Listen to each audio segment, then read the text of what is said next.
I probably should have come up with some kind of intro. I didn't. So we're going live with Pot of Gold auctions, and my overlays aren't working. But oh, I guess my internet decided to go down to very slow just as we started. So now got an overlay popping up there. I don't know how bad the audio broke up here just as I decided to go live, but we're going very slow. It's going live with Pot of Gold auctions, which is in the Phoenix area. I like to just say Phoenix. I'm sure people in Phoenix would split hairs with me, but it's an auction that goes live just about every Tuesday, and we've been watching it and kind of going through and previewing the auction items for a couple of months now, actually.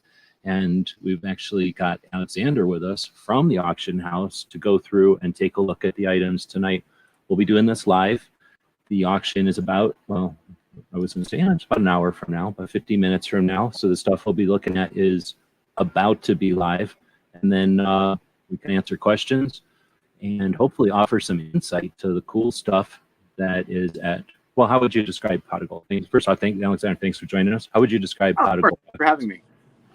It is kind of an estate auction. We do a bunch of specialty things. We certainly have the reach for coins. We do a lot of coin-operated stuff, but you know, we used to be the sister company AZ Firearms, kind of a staple here in Avondale, and continue that legacy through the auction, of course.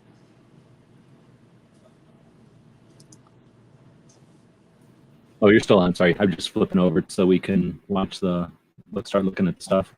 Oh, golden. Yeah. No, I mean, really, let's get into it. We've got a bunch of cool stuff coming up tonight. So, but I'm sorry, something cut off there. Maybe it's just my end. I'm all of a sudden got bad internet. Oh, it happens. You were describing you started with AZ Firearms, the gun shop, and then that's at least where I cut it, right? Yeah, no, it's just a little bit different than you know, the retail that we used to do. It is an auction, firearms auction, but typically first and third Tuesday of every month, we're going to have a general auction. It's going to be firearms, it's going to be accessories, but also coins, art, coin-operated machines, mounted, you know, game. It's going to be a lot of different things and has a lot to offer for a lot of different people. Occasionally we'll have coin-only auctions. Sometimes we'll have firearm and ammo accessories type auctions, but yeah, a whole mix of different things. Right on. And we are live, so thanks to the people that are showing up live, and give me some feedback. I don't know how bad. I don't know if it's just I'm experiencing the cuts on my end, or because I do see my little internet symbol here is dropping to 0, and there's a storm rolling in. So it could easily be that I picked a bad time with the weather. But we are over at potofgoldestate.com. I believe we have a link in the description. Once you click on it, over on the right, it'll say buyers, and when you click on that, you get the list of upcoming auctions, and there's auctions all the way up until October if you want to look ahead. But tonight we're going to be taking a look at tonight's August 16th auction. You click on the little green bar there.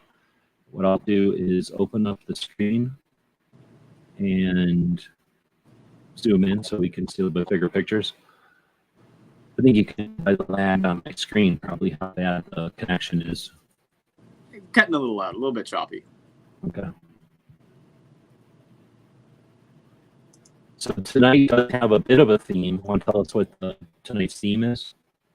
Oh yeah, general auction. This is a good example of just first and third Tuesday type stuff where we don't have only one of one thing, only one of the other thing, but rather a whole bunch of different types of things mixed in together. So antiques, guns, jewelry, coins, collectibles, the likes. Of course, the very first item in the auction is a slot machine, followed by 400 rounds of 50 BMG. So followed by a coin. So really perfect examples of what we do. A lot of different varieties. This auction only has Blackpowder firearms. We don't have any FFL transfer, 4473 type things. We do have 14 Blackpowder guns. We have a whole mess of ammo. I think we have 50 ammo lots coming up tonight. So cool stuff. Okay, so before we start digging in, if my connection, well, no, I'm just fighting my connection. I really can't do too much. I could eventually turn on my phone connection if it stays really bad.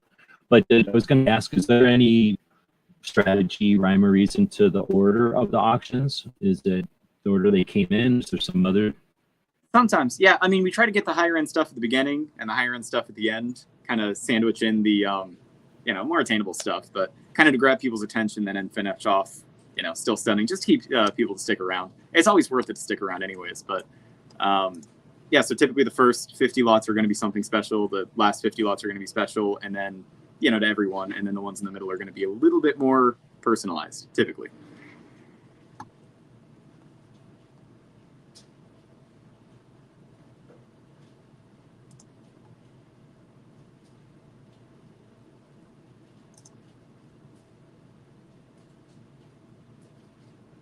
Did you cut out there?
All right, that should be better. Sorry to leave you hanging there. Oh, no worries. Yeah.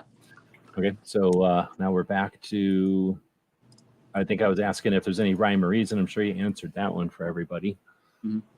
Tonight's auction, like you said, is 14 black powders. I'm hoping my internet's good to go now. I'm assuming my internet signal thing is gone, so it's good to go. Okay. Cool. So one of the things that's cool is you can sort at the top here. So what I usually do when I'm reviewing everything or checking it out is I'll go in and just sort it to the guns first off. And I already checked out a bunch of these when I came up there, when I've been up there. And I think I've seen most of these. I did not have any idea about the underhammer though. So I'm glad you made the video about that. Had you ever seen one of these things before? No, I mean, and I was so pleasantly surprised. It does look, strange. I talked about it in the video, of course. It is minimal parts. Certainly a funky thing, but just looking at it, it looks kind of sketchy. And then you actually take a minute to look at it and appreciate how much thought went into it. I was super excited about that as I started delving into it. Yeah, so got great pictures of it here. So kudos to the photographers. But as you mentioned in the video, the trigger hammer and everything has 3 parts. So the spring for the hammer, as you can see, is the trigger guard, and then the sear is just the interaction of these two. So you got a percussion cap and then 4 parts if you count that spring or the screw right there. I guess there's probably, is there even a pin? Imagine this might just be a cup and ball or socket type of connection. Who knows? So anyway, without getting into everything you said in the video, I thought that was super cool also. And I'm also wondering, when it says Numeric Arms, is that Numeric's gun parts? Yeah, absolutely. This is something that they offered as a kit in the 60s. Oh, it was a kit? Mm-hmm. Yeah, so sometimes okay. as rifles, heck of a lot of time you'll find them as pistols, but yeah, just absolutely goofy. Certainly contemporary. I don't believe that it was a reproduction or anything of any older design. It wasn't emulating some previous design, in other words. It was just something that somebody was like, hey, look at Numeric, and they're like, yeah, let's make that. And then they contracted and had that made at some number. So it's pretty neat. I like guns and the evolution of guns and just some of the fun and ingenuity people have and the creativity. And it's one of those things you can find sometimes at a gun shop. If you scour gun shops that are old or have weird old inventory, some shops wouldn't want to have something like that around. If they don't think they can get markup or it's not going to attract the right kind of customer, they don't want it around. So you got to find the right gun shop to even find this stuff. And then when you do, you don't get the opportunity to fiddle with it to the extent to like these close-up pictures. So it's like a whole nother level of like ability to see cool, interesting guns and stuff, at least in this particular auction for sure. Now this one, that crazy Bowie knife, I mean, it looked like the Bowie knife itself was created, and then the handle and everything. I don't know what they were thinking with the all the different screws. You got Phillips, you got flatheads. This the what do you call this part? The guard or whatever? Like it seems like it's got a purpose. Like it had some reason to be strong as it is. Like they definitely put it there with a reason. It's almost like it was a fighting knife or swords or something. But I mean, I guess I have no idea. Obviously, you don't know where this one came from or what the story. Yeah, well, we know the knife is a Solingen, or it's made in Solingen, Germany. Not a brand name, but it is a real knife then. Oh, absolutely, yeah. And at some point, that was a real black powder pistol, but the two just sort of got right together. And it's interesting how it works. It doesn't have a trigger. You kind of just hold the hammer back, and then you put the percussion cap there, and you keep it back, and then you aim however much you can aim that. But pretty crude. It's interesting that it works. The nipple seems to be in good enough condition on that one, but we just sort of happened upon a big group of mechanically interesting black powders this auction. Did these come together, or they accumulate so that you can put them together in a single auction? Let me check on that. We do, and it is kind of the nature of the auction that when we get one thing, we get a lot of similar things. Like it'll be like walking canes, like antique walking canes. Sometimes we'll not have any for a very long time, then we'll get a whole bunch from a whole bunch of different consigners. Right now, it's like taxidermy goods. These both happen to be the same person, but it's not very uncommon that we'll get very strange, wacky, weird, and wonderful things that come up from different people at different times. So basically a collection then, somebody who had these and then just moving the collection along. Yep, as you do. Yeah, I mean, that's part of the fun thing about it. And it's cool that there's ways to facilitate that, because another option would be go to a gun show and spend $100 every weekend for as long as it takes to eventually sell them. And right. I mean, there's benefits there. You get to go hang out at a gun shop, but it's not efficient. The rest of these seem to be kind of more your normal or standard, I guess, not normal, except for maybe this one, an EIG single shot black powder. Effectively like something like almost like I don't know what to call it. I was going to say at first it almost seemed like a rifle. Like they took the block from the lever action or something. I guess it might just look similar. Yeah. Well, So is this kit also? Heavy. No, I don't believe so. Yeah. It's very 50 cal octagonal barrel there, but it's got the same contours. The hammer's in the same spot as like an 1873. So if you were too fancy, like target black powder pistol shooting, very niche there, of course. I personally wouldn't see a better one outside of something very purpose built. But it's got some beautiful engravings on it. Of course, it is brass handles and wood, and they did some case hardening there on the frame. Just mechanically. So it's effectively taken, and it's black powder, single shot. So it's effectively taken the frame from a revolver and the trigger and the hammer, and then just creating a block so that you can put a black powder barrel in it. It's not a new concept at all. They were making these things parallel to, a lot of revolver manufacturers were making them parallel to their revolvers, just for different purposes. Of course, it's much cheaper. There's a lot less moving parts, a lot less room to... And stronger, right? Way stronger. Oh, yeah, infinitely. But and then way cheaper because you're using some common parts. But this is a reproduction, of course. It is an Italian import, and so you don't need to feel bad about shooting it. It's part of the appeal of those. Now, what about the one that's the side-by-side combo? Is that this one, I guess? You think somebody's going to shoot this or just leave it on a wall? That one is one of the neater things we've seen. It's two different locks. The barrels, I mean, one of them's smoothbore, one of them's rifled. Two different hammers, two different triggers, of course. But I mean, that really got hobbled together. I wouldn't shoot it personally. I'm sure it probably could be shot or made to work, but that to me is more of a study on how gunsmiths sort of had to make do back in the day. And also, I mean, that was in the time of like before interchangeable parts. Everything was hand fitted anyway, so it seems novel to us now, but that isn't so strange, so uncommon at the time where this was fitted in the way that it was. So do you think this was somebody's gunsmithing project or just somebody who... Yeah, absolutely. Somebody had 2 guns and they wanted to make it 1 gun. The stock doesn't seem, I mean, obviously it couldn't match, but the stock seems pretty well. It seems to be thrown together. The sights are, I mean, they're a little crude, but they're there. Instead of just being one sight right down the middle, it is 2 individual front sight posts in the back and then 2 very shallow notches in the rear of the barrels, or front sights in the front naturally. But yeah, no, somebody obviously had a lot of their like time on their hands and put this together one piece at a time. It's super interesting, and the photos almost don't do it justice. Well, and then we're also looking at it in 2022 when we can go to the SHOT Show and look at a million different things, go to a catalog and orders about anything, but a drilling. Is that a drilling when you get a rifle and a shotgun together back in the day? Usually, yeah. I think drilling is German for triplet, so that's typically when it's a 3-barrel. But okay. This would be what's called a combination. Combinations. Yeah. I'm thinking like back in the day when this was made, probably in the 70s, 80s, right? Something like that, maybe 60s. Oh, I mean, these are original locks. It's kind of hard to say like when it was retrofitted. The wood looks great, but I would guess like pre-war at least.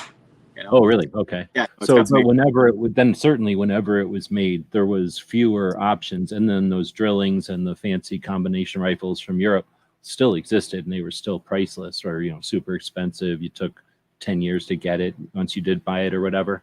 This was an attempt to do that and a way more economical, like way more approachable version. Mm-hmm. All right, and then so another way we can sort, unless somebody's want to look at something here, let us know. We are live. I'm surprised the key is up to 195. I guess we didn't really talk about prices or whatever, but the key was, well, I know everything starts at like $15. I guess everything just starts at $15. Mm-hmm. Yeah, it depends. Sometimes auctions will start at 5 if it's like a specialty auction, but yeah, typically 15 and then going up in increments. Okay. Yeah, the key, actually, if you can click on that, the photos don't really do it justice. I mean, how small it is. I mean, it really could fit on a key. This makes it look like it's some key that takes your whole hand. You put this in the palm of your hand. It's not quite a key, but it's like a pocket knife. It's small. Right. Yeah, like our little tags are about the size of a business card, and it's just a little bit longer than that. It's small. It's compact. I'd be all over this if I was still collecting. And it's an 18 caliber, which is crazy. So you put a BB in there. Just about right. Yeah. So that thing's super cool. Yeah, the pictures really can't do that justice. But I was surprised. I was hoping that this was going to stick around $45 so I could grab it, but evidently other people want it, I guess. Yeah. How often do you get surprised? Like, wow, this thing went for way more than I thought. Oh yeah, and that's part of the excitement of the auction is people pay what they by working there. Yeah, as the unpredictability, I guess. It happens all the time. I mean, basically every auction. It happens like every auction? Oh yeah, absolutely. And then also on the adverse side, well, that's what I was going to ask second, is like how often do you know something like you could, like, I can't tell you for certain, but yeah, you're going to become rich with this item, and then it goes for $17 or whatever, for $30. I mean, does that actually happen where something just doesn't get any bids? Happens every time. It can't really be planned around, and that is, that's part of what makes an auction so great is you can get your deals, but also if you're a consignor, you can get above like market value for things. It's just sort of luck of the draw there. But I think when we start looking at some ammo, there is some examples of things that are going for in and around lower than I would expect, and then things that are about how I would expect. So we can sort like just about anything. Yeah, I was gonna say if people want us to search for something specific, I guess let us know. But there's Gun Freedom Radio. Thanks for having Alexander on, and thanks for sharing. Oh, of course. Thank you for the opportunity to have stuff up there. I really think auctions are neat. I've been a fan of just going to gun auctions for a long time. I guess I haven't mentioned that. So if you haven't been to a gun auction before, like real life auction, I don't even know if they exist, but it's like a whole nother level of being excited. I've been to auctions plenty of times, but being at a gun auction is even better because you're auctioning on guns or whatever. So this is better than eBay. This is super fun to watch. We're doing this an hour ahead of time to give people a chance to kind of understand what's happening. But when I watch these things live, how does it say? Has a soft close feature. So when an item gets a bid right before the closing time, it'll give it another minute to allow for new bids, which means if it's a hot item and people decide to keep bidding within that 1 minute time frame, it kind of bounces around. You can get 2 or 3 items that are kind of stacked up at the front, and other things will sneak by, and that's probably a factor for some of the things. It's just interesting. So it's super fun to watch. It's not like eBay or anything where it's like one thing you're interested in and 2 seconds later a sniper got it and it's gone. This is almost as fun as you can have at a real auction. I mean, as close as you can get to the fun of a real auction online. So I flipped it over to ammo. So again, as long as the auction hasn't already started, you can filter it. Once it's started, you're just seeing the items in chronological order, which makes sense. But flipping it over to ammo, and there are some other things that are adjacent, but ammo itself, there's 50 items. So I'm going to say, first off, you don't know who's going to win this case of 400 rounds at BMG, but if there's any way that whoever buys this, you happen to talk to that guy and they're like, or that gal, whoever it is, and they're like, I can't wait to throw this box away. Say like, I know a guy who would pay you like $10 for that box or something. Like, I really, really, really, really, really would like that crate. And if they are just buying this as the commodity inside, man, I would like to get a hands on that crate. But I know that that's not necessarily feasible. Same thing with anything 50 BMG, by the way. Like the people that buy these boxes, I'm assuming these are collectors. I like to hope they're collectors, but there's no way to know. Yeah. I mean, part of Firearms is, and no, there's certainly collector stuff. I collect cartridges myself. I'm certainly on board with that. But I'm also a shooter. A lot of things are built to be shot. So, especially in the ways of like this, we have a whole bunch. We've got the whole tower. You've actually seen it of the armor piercing 50 BMG. It's just getting corroded in open air. It's just getting worse and worse. And my greatest hope is a lot of these boxes that are just beyond destroyed, that the brass is starting to get exposed to the air. My greatest hope would be that like something like this one, where it's a oil impregnated cardboard from back in the days before they figured out that didn't work good for long-term storage. Right. And that means it's worth a ton of money because it's interesting as heck. It's M2, so Browning M2, 18? So this ammo, can you tell from the outside? Does it say 1940s vintage? So pre-World War II. 44 in and around that, 43 or 44. And you figure they started putting it into metal as soon as we got to the Pacific. Like, boom, everything goes to metal because they figured out this didn't work in the water.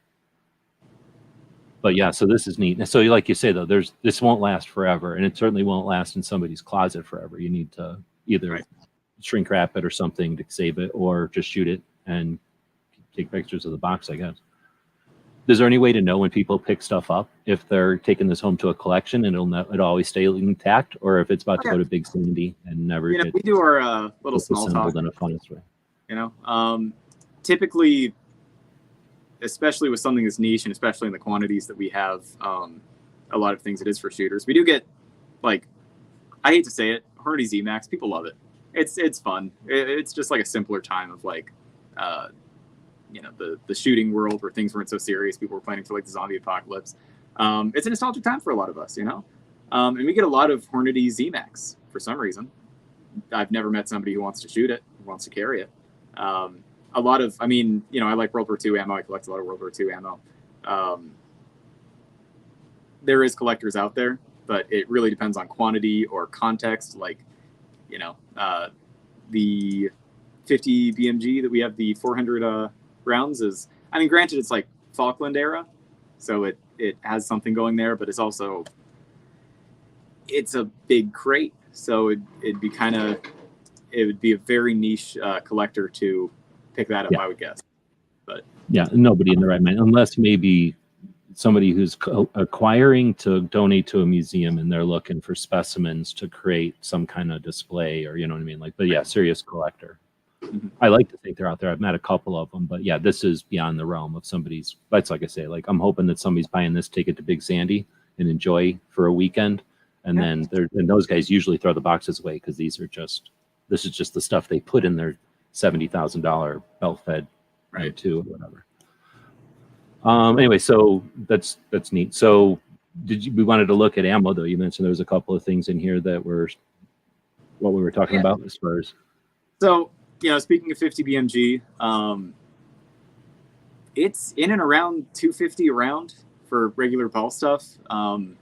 We're looking at $3.20 for actually probably about as good as it gets outside of, like, I always pronounce it wrong, Raufoss, like the little green and white tips. But we have the staggered armor piercing incendiary and regular incendiary.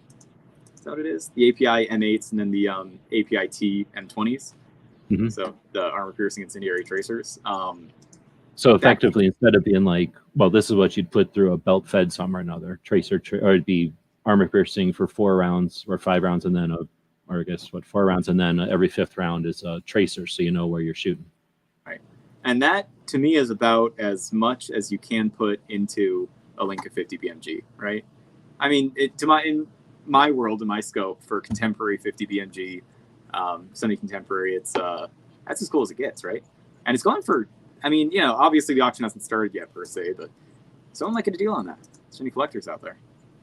The only thing cooler is, like you're saying, having the only thing that they make really in belts would be, like you're saying, Rufus, and then they would put infrared tracers in there. And then you're talking every 4th round is $100, and what's an incendiary tracer?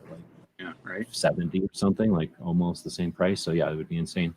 So do you think someone's going to end up with this belt to have as like the most awesome accessory for their rack of guns, or do you think go to Big Sandy? It's like I said earlier, you kind of want the things that you list, the things you get your hands on, and the things that your auction house to go for the most, just like a sense of pride thing. But also if somebody can just get a deal on it and really enjoy it, I think that would be great too. Because you're right, it's not like this is the rarest of commodities. I mean, hopefully guys and gals are training with miles and miles of this stuff just to make sure that they're effective when we need them to shoot this stuff for real.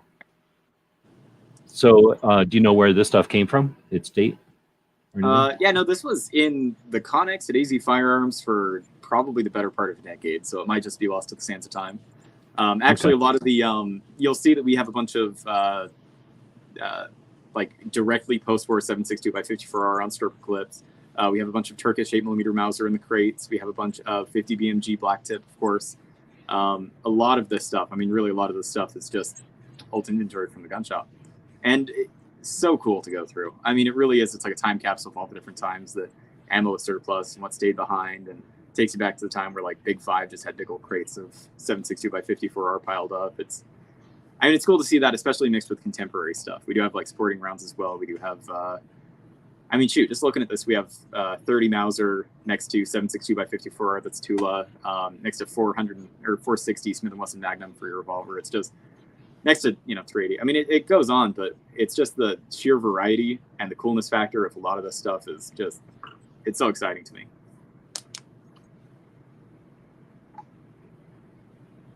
Yeah, and what's neat, I think one of the neatest things about the Soviet ammo, at least, and I'm sure it's the same with other countries' ammo, is the stories of wherever it came from. And then, like you say, importers might have got it. Somebody might have bought it at a gun show or something. And some of that you can determine by research, by going back and finding other nerds that pay attention to this stuff. So, like you say, some of these cans of ammo, I'm sure, I don't know. I think sometimes some of this cans of ammo, hopefully people are keeping that around for long-term storage if it's not that old. But yeah, some of it, like you're saying, is old enough that it's time to break it open and just take it to Big Sandy, the big machine gun shooter in Arizona, and shoot it. Yeah. But stuff like the 32, that's more somebody there is looking for a bargain to maybe take to a class or to get a bunch of training in, right? Put some ammo on the shelf for their carry gun. Mm-hmm. Absolutely. And you'll notice a lot of stuff is kind of bulk right now. Most of the stuff is AZ Firearms stuff, admittedly. Old gun shop stuff. So it will slow down. Well, even when it was palatable gun shop stuff, I was going to say, even when it's gun shop stuff, I'm sure people were coming into the shop and saying, hey, I don't want this anymore. I got rid of this caliber. Like, I don't like it anymore. It kicks too hard. Buy all this off of me. And then Dan probably put it in the back or something. And, now it's resurfacing or, oh, we got a whole bunch of that, but I'm going to buy it off you anyway because it's ammo. It's not like it's going bad. And so in other words, it's basically you're going to have some, again, crazy historic stuff, some run of the mill, and then just some stuff that's, probably some stuff where Dan wanted 3 things. The guy was selling 5 things, but he didn't want him to go to the next gun shop. So now you got 2 things that, oh, well, I guess we have these 2 things now. Yeah. Oh, and I mean, even things just walk through the door. Even at the auction house, things are still just coming up, I mean, well, that has happened all the time, right? Again, same thing. Somebody's like, I don't hunt anymore, so I don't want all this hunting ammo, right? Or like that zombie max, I'm assuming people were like, oh, it's on sale. Let me buy a bunch of it. I don't really want to shoot it. I'm going to get rid of it now. All matters of things. And when we look at like future auctions, it will be a lot of more consignor stuff, a lot more. I mean, I feel like this is plenty of variety, but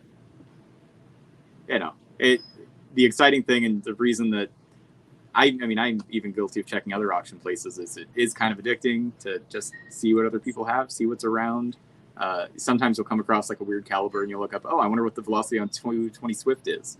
You see it's something amazing and you learn something, it's not just going down like the rabbit holes of conversations with other gun owners. It's something you can do in your free time, something you can do late at night. And, well, that's a good point. Yeah, it's not like it requires interaction. You do it at your pace, self-paced type of thing. And then it's not just talking about it. You can also, give it a shot, take a whack at it, and try to win it. So it's something that interests you, something that's available, something attainable. That's another aspect of what makes gun auction so exciting, in my opinion. What I've enjoyed is I've bought things from the auction so far. So I've been selling some stuff and I've bought some stuff and had good experiences. I mean, not always. It's like some of the stuff, but you get the opportunity to promote your auction and let people know that, it's coming up. And usually when you put something in the auction, you give it some time before it's actually coming up, on the actual auction date. So people have a minute to see it or find it. I'm looking through here and we've got ammo and reloading together in this one. So I just don't see a bunch of reloading this time around, but there's definitely been reloading stuff in prior auctions. And then you've got firearms accessories. And right now there's just a bunch of stripper clips. So like I would have put that under ammo, right? So who makes the decision there? Is it just sort of like case to case? It makes it easier a little bit on our end. And this is some of that like drawing the curtain back, little wizard back there. But the behind the scenes mechanical hands is it makes it easier for shipping if we can just invoice all of this is ammo. It's in the ammo section. Okay. Wait on the thing, whereas, or laws or whatever. And also, little trick, when you go to guns, all of these at least should have the prefix firearms outside of lot 154. Oops. But they should all have the prefix firearm in front of them instead of gun. Because firearms don't require background checks, guns do, at least in art. Oh, okay. There, so that's a little, little behind the scenes for you there, right? No, that's awesome because then somebody who might be looking at this in another state or something sees one that's a firearm that lets them know right off the bat. Okay, yeah, this is definitely Blackpowder. Yeah, absolutely. It's just a quick way to go through it. I'm going to flip over to knives because it's always interesting. Some hatchets and stuff. Looks like mostly brand new things. Yeah, absolutely. We get a lot of this Damascus stuff from a lot of different people. And, I mean, it varies, of course. You see some interesting stuff with the crossguards. You see some interesting scale designs. The sheaths are always something interesting themselves. But, yeah, it's one of those things. It's not just one consignor. We get one type of thing and then another type of thing kind of creeps in.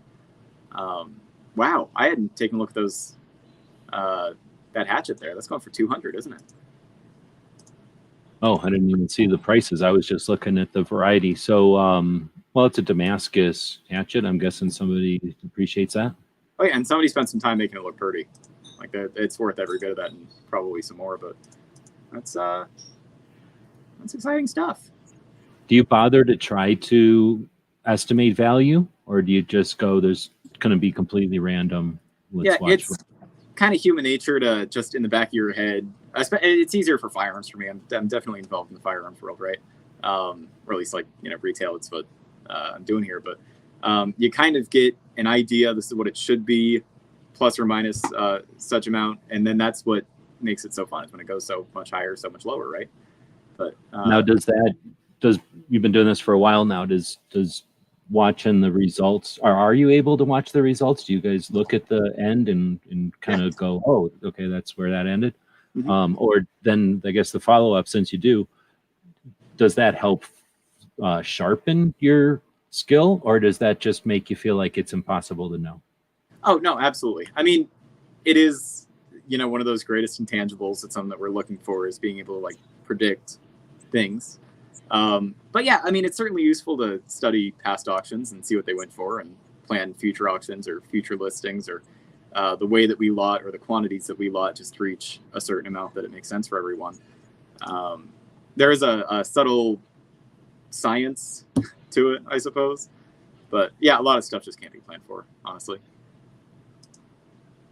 And then what are we about? It looks like one of the ways you can tell when the auction's about to hit is because it'll say down here 16 minutes. So we're getting close to when the auction actually starts here. So we'll wrap up here before that happens. One question I had was, do the prices does the bidding often happen right when it's, right at the deadline, or is there a lot of bidding, or is there, how much, I guess, I don't know how to ask the question. Does what percentage of the bidding happens like at the time when it's hot and heavy versus people that maybe came 2 weeks ago and said, this is what I'm willing to spend, click. And sure. Then yeah, no, absolutely. It's on a case-by-case basis. I'd say for the most part, the auction starts when the auction starts. That's a general rule. A lot of consigners get a little bit nervous about a week in advance because things aren't really meeting their expectations, but it's a week before the auction, so it's kind of unrealistic to expect it to go for the hammer price 7 days in advance. So it's usually the day of things kind of start climbing. Sometimes things won't, get any more bids or any higher bids for a couple of days out, but well, maybe that's the way to ask it. So there's the time when you bring something up to the auction house and then you list it, right? And then it might be a month before the auction comes up and it actually hits the deadline or the end of the auction. So there's the people that see it ahead of time and think, I'm going to kind of do my shopping now. I could care less. I'm not going to competitively bid. I'm either going to put the $40 or $400 on it now and walk away. And if they put $400 on it, it's going to go to $30. And then it'll say, we'll go to $400 if there's competing bids, but you're going to get it for $30 if nobody else bids, right? So there's going to be people that play the game that way. And then there's people that go, same way to play the game, but they're going to show up the day ahead of time and go, okay, it's still in my realm. It hasn't been outbid from my range. I'm going to do this, but I'm not going to follow it live. I'm too busy or whatever. And then there's the people that are like, I'm going to get here and I'm going to make the decision as it's happening. Is there a bunch of people that show up in that middle section? Like, I'm going to come up close to auction time, see if there's any action, place a bid, and then kind of leave it and see what happens? Oh, absolutely. Or can you tell? Right on the head. A lot of people try to beat the auction, I want to say. That might not be fair, but they try to plan their bids based on how soon it's going to be, or they want to get their max bid out of the way so they don't spend over what they're willing to do. Of course, it doesn't bid to your max bid without somebody meeting your bid. So if your max bid is 400 and it's only at 200, it's only going to bid to 200 until somebody bids 205 and then bids to 205. But yeah, certainly a lot of people wait until last minute to bid because they think that increases their odds. I'm not sure if there's any truth to that. It's, once again, it's more of an intangible than a direct science. But I think there's probably the theory that if you bid and you walk away, it's sort of like at a real auction. If you can leave a bid and walk away, then no one knows you're bidding on it. So, because if you show up and you're the one who's holding up the card against somebody, now you're in a competition and you're going to end up feeding into it and get the thing. So I guess maybe there's that concept, but yeah, there's no way to actually win it. Otherwise somebody'd be rich and everybody else would be wondering how this works. But I don't know what else to ask. There's a interesting Apache. I didn't see that. That's not really gun related, but it's adjacent. Is this something that somebody got as a gift, or is it a model? Or oh yeah, a lot of the Franklin Mint models come through here. They're usually like in association with things. The nature of so this is like a commemorative limited run type of Oh, yeah, absolutely. It's not like somebody got this who was a pilot and given it to them by their unit or something like that.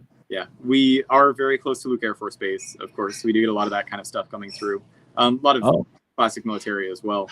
But it's not uncommon for people to bring by just the stuff that they have, the antiques that they have. And when you break down what people have, it's astounding because, I mean, some people bring in guns or an example that comes to mind is we had a guy that was bringing in a antique shelf. It was a cool shelf, but it probably wasn't enough to get a whole consignment going. So we asked, hey, do you have any jewelry? Do you have any coins? Do you have any firearms? And he said, I've got some firearms. I've got about 50 I can bring down, right? So keep an eye out for our December auction because his broom handle Mauser with the original stock is going to be in it.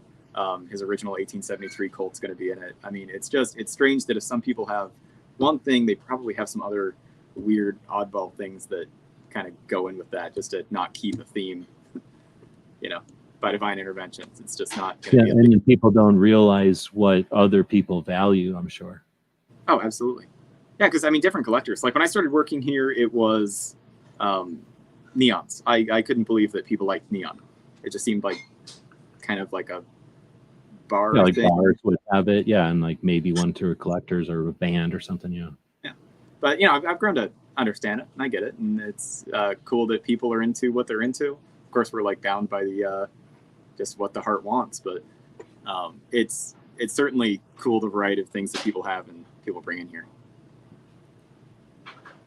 All right, well, I appreciate you jumping on and being willing to experiment with this kind of concept of going live and previewing. What I'll do, since I've got actual stake in the game next week, I don't have anything in this week's auction, but I've got a bunch of stuff in next week's auction. We'll have a little bit more to chat about if you're game for going live again. But I wanted to take a moment here to give you some time to say whatever you might want and mention anything that's featured or anything that we want to take some time to do. While you're coming up with what you want to say, I'm going to take a second to say thanks to Cheryl and Dan Todd, the people that run Gun Freedom Radio, AZ Firearms, and Pot of Gold Auctions, or at least are involved with all three, for one, creating a cool place for this kind of stuff for the people that are in the realm of buying and selling and being interested in interesting collectibles and firearms and the stuff that goes along with it, the ammo and the accessories and then all the other auction stuff that's just neat, creating a cool place for us to do this. But then the proceeds for this this helps empower their work as activists. And I have met pretty much every activist in the United States that's currently alive and a couple of them that have passed, and I'm aware of all the others, and there's tiers, and these two are the top tier. They do a lot of effort. So if you're thinking about placing an order with somebody for something, you couldn't be placing an order with better human beings. So if you want to follow that with anything you want to bring up, then we'll end the show and give people a chance to drop a link. I'm scared to drop a link to the actual auction just because of the way that the systems work. I'm going to keep dropping a link to the main site. And you just click on the links to follow it in. To the Pot of Gold. Thanks for Kingpin for dropping it. But I'll just end it. I'll give you as much time as you want to chat about whatever, and let us end it here, and then we'll look forward to another chat next week. Yeah, absolutely. I appreciate you thanking us. And I really do appreciate you setting this up and streaming our auction. Obviously, promotion, especially with gun-related stuff, is very difficult, and you do a great service at that, so I appreciate that. We talked a lot about consigning things or buying things in our auction, but we also do consign things. If there's any viewers that, you just kind of get a lot of guns, right? You just get a lot of ammo, and you sell guns, and you have ammo. If you're looking to get rid of that, Pot of Gold Auctions is a great place for that. AZ Firearms Auctions. But yeah, beyond that, once again, thank you. It's going to be a bigger auction, at least on the gun side, next week. Don't have anything to say beyond that, but once again, I appreciate you. Right on. Thanks again, and thanks everybody for tuning in. I'll come up with some better intros and outros. Actually, I'm just going to hork a bunch of free intros and outros off of